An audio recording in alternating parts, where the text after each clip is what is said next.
പ്രിയപ്പെട്ടവരെ, നമ്മളിന്ന് പരിചയപ്പെടാൻ പോകുന്നത് നെന്മേനി പഞ്ചായത്തിലെ കരടിപ്പാറ താമസിക്കുന്ന പക്കുഞ്ഞി എന്ന ജൈവ കൃഷിക്കാരനെയാണ്. അദ്ദേഹത്തിന്റെ തോട്ടങ്ങളും അദ്ദേഹം നടത്തി വരുന്ന കൃഷിരീതികളും ഒന്ന് പരിചയപ്പെട്ടു വരാം. പേര് പറഞ്ഞോളൂ. എൻ്റെ പേര് പക്കുഞ്ഞി, തടത്തിൽ ഹൗസ്, കരടിപ്പാറ. ഇപ്പോൾ ജൈവ കൃഷിയാണോ ചെയ്യുന്നത്? അതെ, ജൈവ കൃഷിയാണ് ചെയ്യുന്നത്. 8 വർഷമായിട്ട് ജൈവ കൃഷി ചെയ്തു വരുന്നു. എത്ര ഏക്കർ സ്ഥലമുണ്ട്? ഇപ്പോൾ 1 ഏക്കർ 70 സെന്റ് സ്ഥലമുണ്ട്. അതിൽ മൊത്തം എല്ലാം തന്നെ ജൈവ രീതിയിൽ ചെയ്തു. കൃഷി മെച്ചമാണോ? കൃഷി മെച്ചം തന്നെയാണ്. കൃഷി എന്ന് വെച്ചാൽ നമ്മൾ അമിതമായി ചെലവ് ചെയ്യാതിരിക്കുക എന്നുള്ളതാണ്. അതായത് കൃഷിയിടത്തിലേക്ക് നമ്മൾ ഒരുപാട് തൊഴിലാളികളെ ഉപയോഗിച്ച് ജോലി ചെയ്യിക്കാതിരിക്കുക, അതിനുള്ള സംവിധാനം നമ്മൾ കണ്ടെത്തിയിരിക്കണം ഇപ്പോൾ അല്ലേ. ഇപ്പൊ അങ്ങനെ ആയതുകൊണ്ട് വലിയ ചെലവില്ലാത്ത തന്നെ നമുക്കൊരു പരിധി വരെ. എന്തൊക്കെ കൃഷികൾ ചെയ്തു വരുന്നുണ്ട് തോട്ടത്തിൽ? എന്റെ ഇതിൽ പ്രധാനമായിട്ടുള്ളത് തേയില, കുരുമുളക്, കാപ്പി, തെങ്ങ്, ഈ 4 വിളകളാണ് പ്രധാനമായിട്ടുള്ളത്. പിന്നെ ഇടവിളയായിട്ട് വാഴ, ചേന, ചേമ്പ് അങ്ങനെയുള്ള കൃഷികളും ചെയ്തു വരുന്നുണ്ട്. അതായത് ഒരു സ്ഥലത്തും കാലി സ്ഥലമില്ല എന്നുള്ള രീതിയിലാണ് മുന്നോട്ട് പോകുന്നത്. പക്കുഞ്ഞിയുടെ സുഹൃത്ത്, നമ്മളെ സുഹൃത്തായ തോമസ് എന്ന മണിയും ഇവിടെ വന്നിട്ടുണ്ട്. പക്കുഞ്ഞിയുടെ കൃഷിരീതികൾ കാണാൻ വേണ്ടിയിട്ട് ഇവിടെ വന്ന ആളുകളാണ് ഇവരൊക്കെ. അതിന്റെ ഇടയ്ക്ക് പച്ചക്കറികളുണ്ട് അല്ലേ? പച്ചക്കറികളുണ്ട്. ഇതേതാണ് ഇനം? ഇത് ചന്ദ്രഗിരി ഇനത്തിൽപ്പെട്ട കാപ്പിയാണ് അല്ലേ? കാപ്പിയാണ്. വള്ളിയോ? അത് പന്നിയൂരാണ്. ഏതൊക്കെ ഇനം വള്ളികളുണ്ട്? പന്നിയൂര്, തേവം, കുമ്പുക്കൻ എന്നീ ഇനങ്ങളും കുറച്ച് ബോൾട്ട് ഇനത്തിൽപ്പെട്ട വള്ളികളും ഇതിലുണ്ട്. ഇത് കാപ്പി ഏതാണ്? ചന്ദ്രഗിരി ഇനത്തിൽപ്പെട്ട. ഇത് സീൻഡുവാറ്, റോബസ്റ്റ് ഒക്കെ ഉണ്ട് അല്ലേ? റോബസ്റ്റ് ഇല്ല, സീൻഡുവാറും. ഇത് അറബിക്കാണോ? അറബിക്കല്ല, അത് സീൻഡുവാർ ആണ്. ഇത് ചന്ദ്രഗിരി. പുതിയ തെങ്ങ് വെച്ചിട്ടുണ്ട് അല്ലേ? തെങ്ങ് വെച്ചിട്ടുണ്ട്, തൈകളുണ്ട്. ഇപ്രാവശ്യം പൊതുവെ കാപ്പിയും അതുപോലെ തന്നെ മുളകും ഉൽപാദനം കുറവായിരിക്കും അല്ലേ? അല്ല, കാപ്പി നല്ല ഉൽപാദനമാണുള്ളത്. ആണ്. കുരുമുളക് മൊത്തത്തിൽ കുറവാണ്, എന്നാലും തീരെ ഇല്ലായില്ല. ഇതേതാ ഇനം? അത് കൊമ്പുക്കൻ ഇനത്തിൽപ്പെട്ടാണ്. കൊമ്പുക്കനാണ് അത്. ആവറേജ് നല്ല വിളവാണ് വരുന്നത്.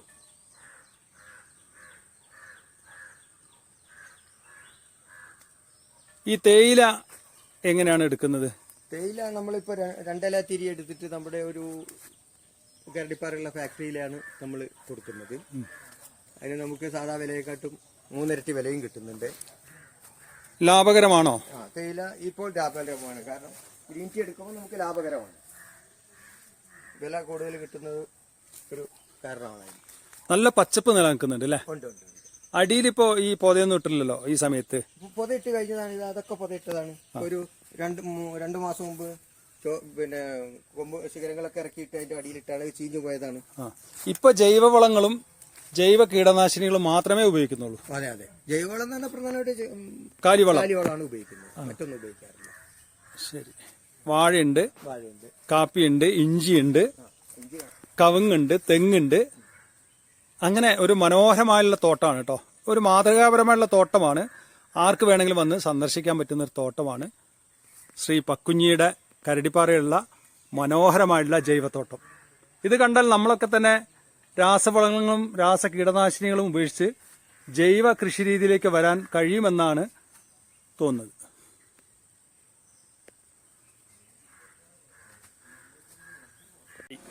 ഇത് വെച്ചൂർ ഇനത്തിൽപ്പെട്ട പശുവാണ് അല്ലേ? ഇത് വെച്ചൂർ ഇനത്തിൽപ്പെട്ട പശുവാണ്.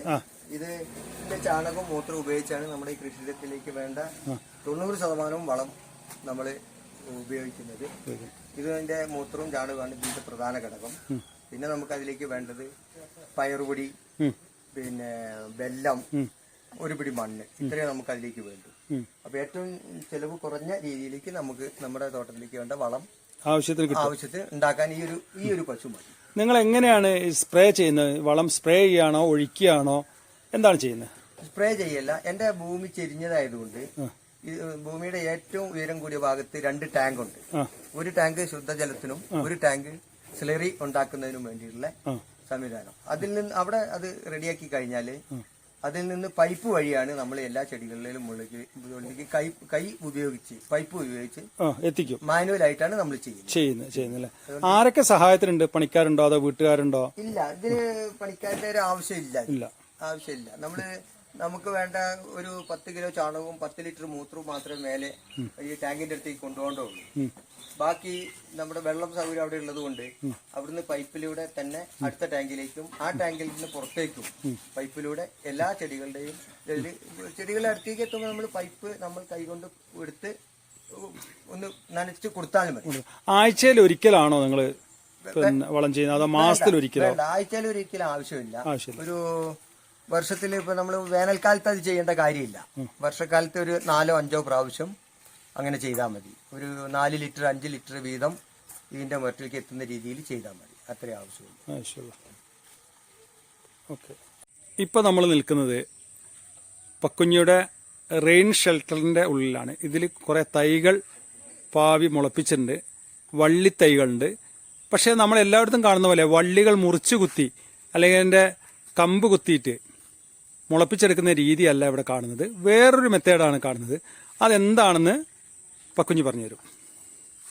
ഇത് പിന്നെ നമ്മള് നാഗപ്പതി ചെയ്ത്, അതായത് വള്ളി വളരുന്നതിനനുസരിച്ച് കൂടെ നിറച്ചു വെക്കുകയും മൂത്ത വള്ളികൾ പുറകിൽ നിന്ന് കട്ട് ചെയ്ത് പിന്നെ തൈയില് വേറെ സെക്ഷനിലേക്ക് മാറ്റുകയും ചെയ്യുന്ന രീതിയാണിത്. ഇതിപ്പോ എല്ലായിടത്തും വ്യാപകമായിട്ട് ഇത് ആർക്കും ചെയ്യാവുന്ന ഒരു സംവിധാനമാണ്. അപ്പൊ ഇത് അതായത് വള്ളി നേരെ മുറിച്ചു കൊടുന്ന് ഒരു കൂടയിൽ കൊത്തും. ഒരു കവർ ഒരു കൂട വള്ളി ഉണ്ടെങ്കിൽ നമുക്ക് ഒരു വർഷം 60 കൂട അതാക്കി മാറ്റാൻ കഴിയും. ഒരു വർഷം കൊണ്ട് ആ ഒരു കൂട 60 തൈയായി മാറ്റാൻ കഴിയും. അതായത് നമുക്ക് പിന്നെ വള്ളിച്ചോട്ടുന്ന് ഒരു പുതിയ വള്ളി മുറിച്ചു കൊടുന്ന് വള്ളിച്ചോട്ടത്ത് ഇങ്ങനെ ഉണ്ടാക്കി എടുക്കണം.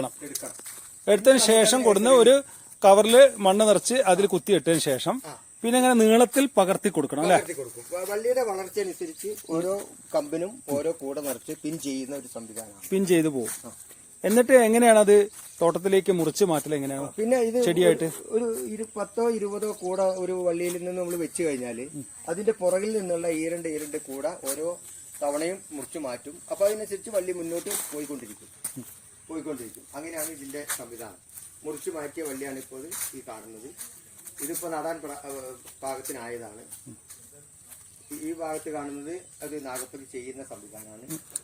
ഇതേതാ കാപ്പി? ഇത് കാപ്പി ചന്ദ്രഗിരിയാണ്. ചെറിയ ഇനത്തിൽപ്പെട്ട ചന്ദ്രഗിരിയാണ്. ഉൽപാദനം നന്നായിട്ടുണ്ട്. നല്ല ഉൽപാദനം, നല്ല ക്രോപ്പ് കിട്ടുന്ന. നേരത്തെ വിളവ് ആവും എന്നുള്ളൊരു പ്രശ്നം മാത്രമേ അതിനുള്ളൂ. നേരത്തെ വിളവാകുന്ന പറഞ്ഞാൽ 2 മാസങ്ങൾക്ക് അപ്പുറം ആവുന്നതാണ്. അതായത് നവംബറിൽ കാപ്പി പറിക്കാനാവും. ആ ഒരു പ്രശ്നം നമുക്കിവിടെ വയനാടിനെ സംബന്ധിച്ചുണ്ട്. ഇത് വിൽപ്പന നടത്തുന്നുണ്ടോ? വിൽപ്പന നടത്താറുണ്ട്. ഞാനിപ്പോ ഒരു 7 വർഷമായി. ഇത് വ്യത്യാസമുണ്ട് അല്ലേ? അത് ഇത് പിന്നെ പന്നിയൂരാ വിജയ് ഇനത്തിൽപ്പെട്ട വള്ളിയാണ്. ഇത് നമുക്ക് ഫാമുമായിട്ട് അവര് തന്ന വിത്താണിത്. അതിൽ നിന്ന് പകർത്തിയെടുക്കുന്നതാണ് ഇത്. നമ്മളെ അമ്പലവയൽ ഫാമിൽ നിന്ന് കിട്ടിയ തൈയാണിത്. സർക്കാരിന്റെ സഹായങ്ങൾ ലഭ്യമായിട്ടുണ്ടോ? ഉണ്ട്. നമ്മൾ ഈ പോളി ഹൗസിന് 50% സബ്സിഡി നമുക്ക് കിട്ടിയിട്ടുണ്ട്. അത് കൃഷിഭവനായിട്ട് ബന്ധപ്പെട്ട് നിർമ്മിച്ചതിന് ശേഷം 50,000 രൂപ. അപ്പൊ നമുക്കൊരു 1.10 ചെലവായി. എന്നാലും 50,000 രൂപ നമുക്ക് സഹായം കിട്ടി, സബ്സിഡി കിട്ടിയിട്ടുണ്ട്. ഓക്കെ. വേലി പോലും വിളവ് തരുന്നു എന്നുള്ളതാണ്. വേലിയിൽ മൊത്തം ഫാഷൻ ഫ്രൂട്ട് പടർത്തി നല്ല വിലക്കാണ് അത് കൊടുക്കുന്നത്. ഉണ്ടോ? ഈ വേലി മൊത്തം ഫാഷൻ ഫ്രൂട്ട് വള്ളികളാണ്. ഇതോടൊപ്പം തന്നെ അദ്ദേഹം ഉപയോഗിക്കുന്ന കുളങ്ങളും പരിസരങ്ങളൊക്കെ നമുക്കൊന്ന് കണ്ടിട്ട് വരാം.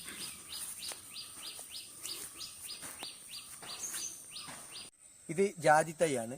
40ഓളം തൈകൾ കഴിഞ്ഞ വർഷം നട്ടതാണ്. ഏകദേശം നല്ലൊരു വളർച്ചയിൽ എത്തിയിട്ടുണ്ട്. ജാതി തൈന്റെ ഒരു പരീക്ഷണം കൂടി നടത്താൻ പോവാണ് അല്ലേ? 40ഓളം തൈകൾ നട്ടിട്ടാണ്. ഇതാണോ ജലസേചനത്തിനുള്ള കുളം എന്ന് പറഞ്ഞ? ഇതും 2 കുളമുണ്ട്. ആ ഇല്ലി പിടിച്ചെടുക്കുന്ന ആ ഭാഗവും അതിനാണ് ഇപ്പൊ വെള്ളം അടിക്കുന്നത്. ഇത് നമ്മൾ ഇവിടെ എന്തെങ്കിലും ആവശ്യത്തിനൊക്കെ ഉപയോഗിക്കാൻ വേണ്ടി ഇത് ഓപ്പൺ, അത് വെട്ടുകല്ല് കൊണ്ട് കെട്ടിയ ഒരു കുളമാണ്. അങ്ങനെ നമ്മൾ പക്കുഞ്ഞിയുടെ മനോഹരമായിട്ടുള്ള ജൈവത്തോട്ടം കണ്ടു. എല്ലാവർക്കും ഇഷ്ടപ്പെട്ടു എന്ന് കരുതുന്നു. ഇനിയും മറ്റൊരു വിഷയമായിട്ട് നമുക്ക് കാണാം. എല്ലാവർക്കും നന്ദി, നമസ്കാരം.